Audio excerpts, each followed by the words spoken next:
Hello and welcome to our video. Today I'll be showing you how to record a packing event.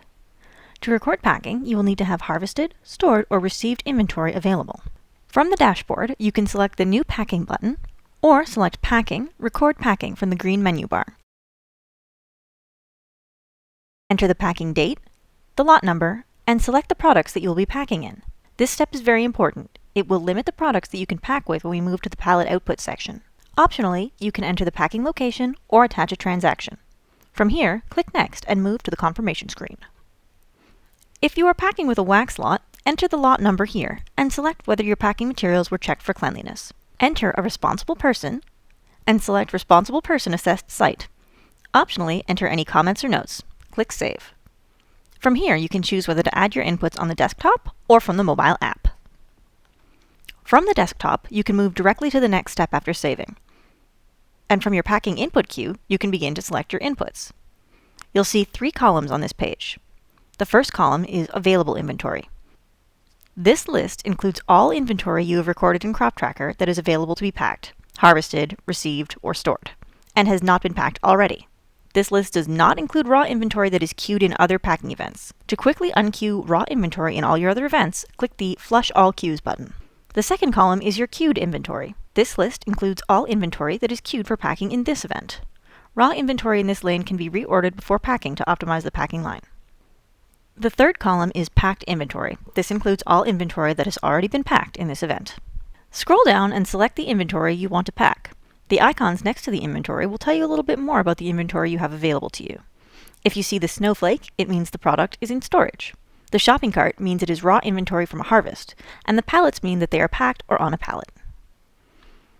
Click on the 3 dots next to the inventory you want to pack and choose Add to Top of Queue to add it to your packing queue, or just select Pack Input to pack the full line of inventory. You can also pack just a part of that inventory by selecting Pack Partial Input and entering the amount you want to pack. This step will provide you with details of the inventory on a pallet and create a link between your harvested inventory and your packed pallets for traceability reports later. Next, you will click on the blue Proceed to Pallets button to pack that inventory onto a pallet. From here, you will select Add Pallets. Select the packing material that you will be using. Remember that the available products in this step depend on the products you selected when creating your event. Enter the total units you've packed, the units per pallet, and the number of pallets going out. Optionally, you can add a supplier or transaction, some notes, or change the tag format for your labels. Your inventory should now read Packed on the right-hand side. From here, you can select Done to finish, or move straight to shipping by selecting Ship All.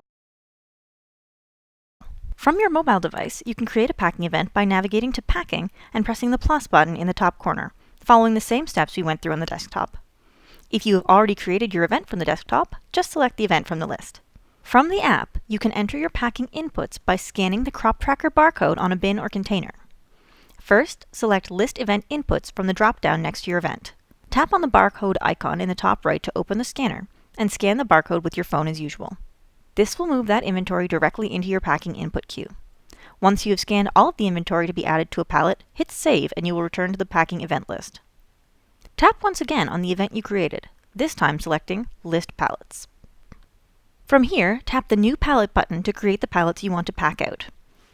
If you want to track your employee productivity and time on the pack line, and you are using an iOS device, you can select Work Logs at the top of the page and punch your employees into the product you are packing.